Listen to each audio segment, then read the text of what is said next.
Hello everyone, welcome to my channel Jontramthi Learning. আজি আমি এই ভিডিওটিত ম্যাথছৰ এটি খুব ইম্পৰ্টেন্ট পাৰ্ট আমি আলোচনা কৰিম যে ভগ্নাংশৰ যোগ বিয়োগ পাইছো আমি পূৰণ হৰণ পাইছো এতিয়া হৰণ পূৰণ বা যোগ যদি একেলগে থাকে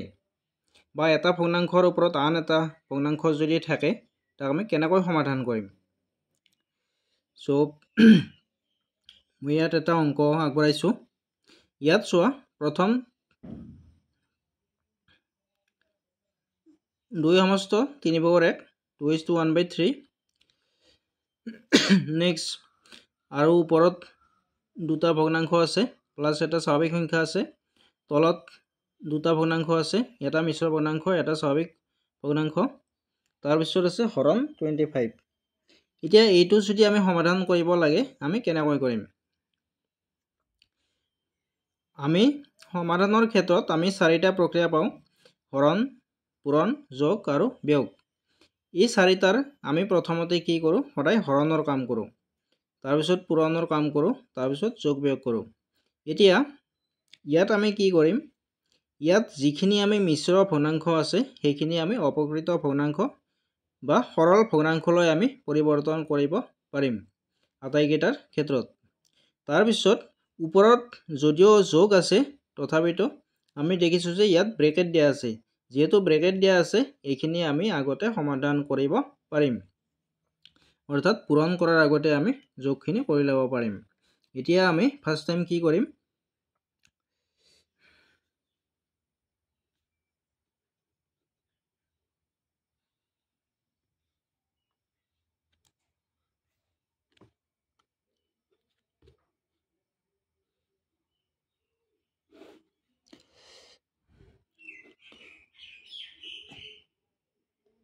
এইটো আমি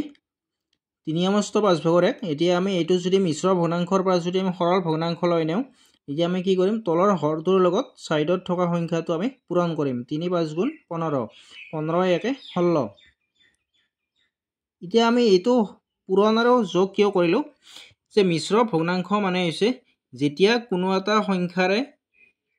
আন এটা সংখ্যাক আমি হৰণ কৰো তেতিয়া সেই সংখ্যাটো সম্পূৰ্ণৰূপে যদি হে বিভাজ্য নহয় সাপোজ আমি 5 ৰে যদি 16 হৰণ কৰো আমি কি পাম ভাগফল 3 পাম আৰু তাৰ লগতে বাকি 1 পাম অৰ্থাৎ 1 বাকি থাকিব এটো সম্পূৰ্ণৰূপে হৰণ না যায় এতিয়া আমি এনেকুৱা সংখ্যাবিলাক বা এনেকুৱা ভগ্নাংশবিলাক আমি মিশ্ৰ ভগ্নাংশত লিখিব পাৰো এতিয়া আমি যে 3 ভাগফল পাইছো এই 3 টো কাষত লিখা হৈছে আৰু বাকিৰ 1 টো ওপৰত লিখা হৈছে এতিয়া আমি এটো অপকৃত ভগ্নাংশ বা সৰল ভগ্নাংশত লিখিলে আমি কি কৰিম যেহেতু আমি জানো যে ভাজ্য সমান ভাজক পূৰণ ভাগফল যোগ ভাগশেষ এই প্ৰক্ৰিয়া অনুসৰি 5 টো যেহেতু ভাজক আৰু 3 টো ভাগফল গতিকে ভাজক পূৰণ ভাগফল অৰ্থাৎ 5 পূৰণ 3 সমান 15 তাৰ লগত যোগ ভাগশেষ গতিকে যোগ বাকি যেহেতু 1 আছে গতিকে 1 টো যোগ কৰি আমি পাইছো 16 অৰ্থাৎ 5/16 এটো হৈ গল নেক্সট আছে আমাৰ 3/5 plus 4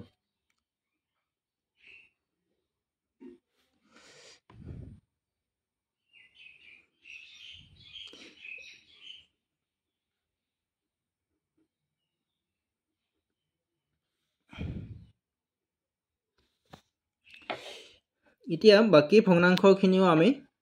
অপকৃত ভগ্নাংশত লিখি লব পাৰিম এইটো হ'ব 3 2 6 1 7 এতিয়া এই যে ইয়াত দুটা ভগ্নাংশৰ এটা স্বাভাৱিক সংখ্যা আছে এটো আমি আগতে ভগ্নাংশৰ যোগ বিয়োগৰ মই ভিডিও বনাইছিলো তাত দেখুৱা হৈছে যে তলৰ হৰকেইটা মানে লসাগু লিয়াব লাগে আৰু ওপৰৰ সংখ্যাখিনি যোগ কৰিব লাগে এতিয়া আমি এটা ভগ্নাংশ কৰি লিখিছো তলত যেহেতু দুইটা একে সংখ্যা আছে 5 গতিকে আৰু লসাগু 5 এই হ'ব আৰু ওপৰত কোনো সংখ্যা পূৰণ নহয় এই দুটাৰ ক্ষেত্ৰত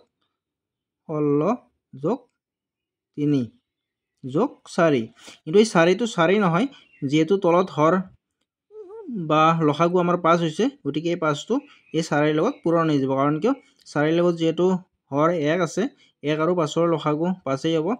আৰু সেইভাবে এই লসাগুটো 4 লগত পূৰণ হৈ 5 4 গুণ 20 হ'ব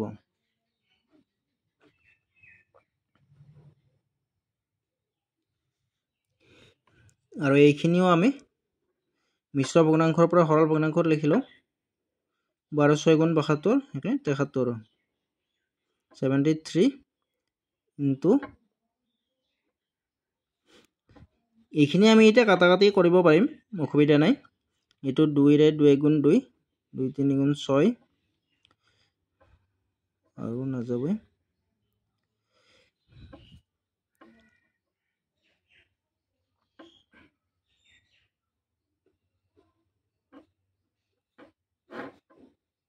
উপৰত 73 থাকিল এতিয়া আমি এটো এটা ভগ্নাংশ কৰি লিখিম 16 3 19 19 20 39 হৰণ 25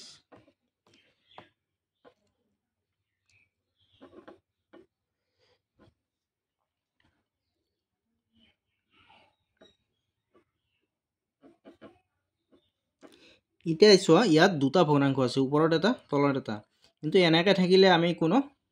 সমাধান কৰিব নোৱাৰো এতিয়া আমি কি কৰিম এই যে ওপৰৰ ভগ্নাংশটো আছে ওপৰৰ ভগ্নাংশটো আগতে লিখি লওঁ ইয়াত এতিয়া আমি চাবা কোনো এটা সংখ্যা মানে ভগ্নাংশ এটা যিকোনো ভগ্নাংশ সাপোজ 2/3 এটো যদি আমি হৰণ হিচাপে লিখো আমি কি লিখিম 2/3 টো এনেকৈ লিখিব পাৰো আৰু যদি পূৰণ লিখো ইয়াত হৰণৰ ঠাই যদি পূৰণ লিখো এই পিছৰ সংখ্যাটো প্ৰতিক্ৰম হৈ যায় গতিকে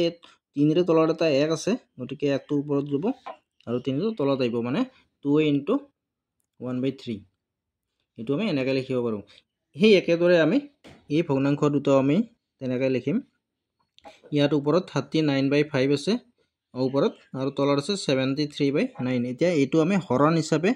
নিলিখো ডাইৰেক্ট আমি পূৰণ হিচাপে লিখিম পূৰণ হিচাপে লিখিলে 9 টো ওপৰত যাব 73 টো তলত আহিব আৰু এই যে হৰণ 25 আছে এইটো আমি একেলগে পূৰণ কৰি যাম পূৰণ লিখিলে এইটো প্ৰতিক্ৰম হৈ যাব 1 টো ওপৰত যাব 25 টো তলত আহিব এতিয়া আমি কাটাকাটি কৰিব পাৰো নেকি চাম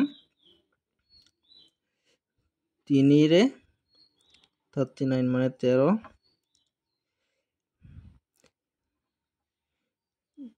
কাটাকাটি নাযাব আৰু এতিয়া ওপৰত আমাৰ থাকিল 7 পূৰণ 13 পূৰণ 9 ইয়াত থাকিল 5 পূৰণ 73 পূৰণ 25 এতিয়া এই সংখ্যাখিনি আমি পূৰণ কৰিম 7 9 গুণ 63 63 13 গুণ কিমান চাও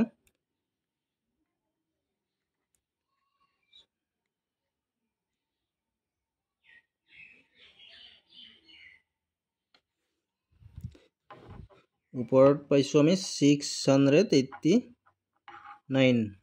তলত এই তিনিটা পূৰণ কৰি কিমান হৈ চাও 25 5 গুণ 125 আৰু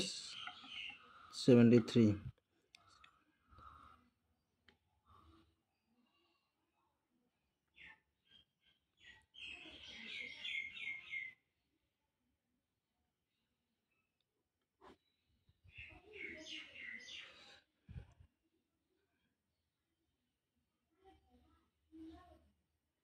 9125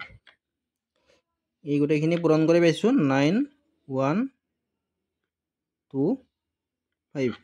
এটো মানে কাটা না যায় আৰু লগতে তলৰ হৰটো যেহেতু ডাঙৰ আছে এইটো মিশ্ৰ ভগ্নাংশটো আমি লিখিব নোৱাৰো গতিকে এইটো আনসাৰ হ'ব এতিয়া তোমালোকে ভালদৰে গোটেই প্ৰসেসখিনি চাই লোৱা ইয়াত প্ৰথমতে আমি ওপৰৰ যেহেতু ব্ৰেকেট দিয়া আছে গতিকে আমি এইখিনি যোগ কৰি লৈছো তলৰ আমি আগতে নৰমালি আমি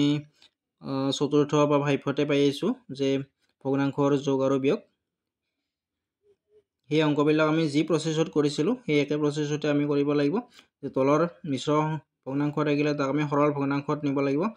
প্ৰথমতে তাৰ পিছত আমি হৰকেইটাৰ লসাগু উলিয়াব লাগিব আৰু লবকেইটা আমি যিখিনি পৰিৱৰ্তন কৰিবলগীয়া থাকে পৰিৱৰ্তন কৰি ল'ম। তাৰপিছত আমি লবখিনি যোগ থাকিলে যোগ কৰিম বা বিয়োগ থাকিলে বিয়োগ কৰিম। এনেকৈ আমি সমাধান কৰিছিলোঁ আৰু এতিয়াও আমি একেধৰণে সেইখিনি সমাধান কৰি লৈছোঁ আৰু বাকী মিশ্ৰ সংখ্যাখিনি আমি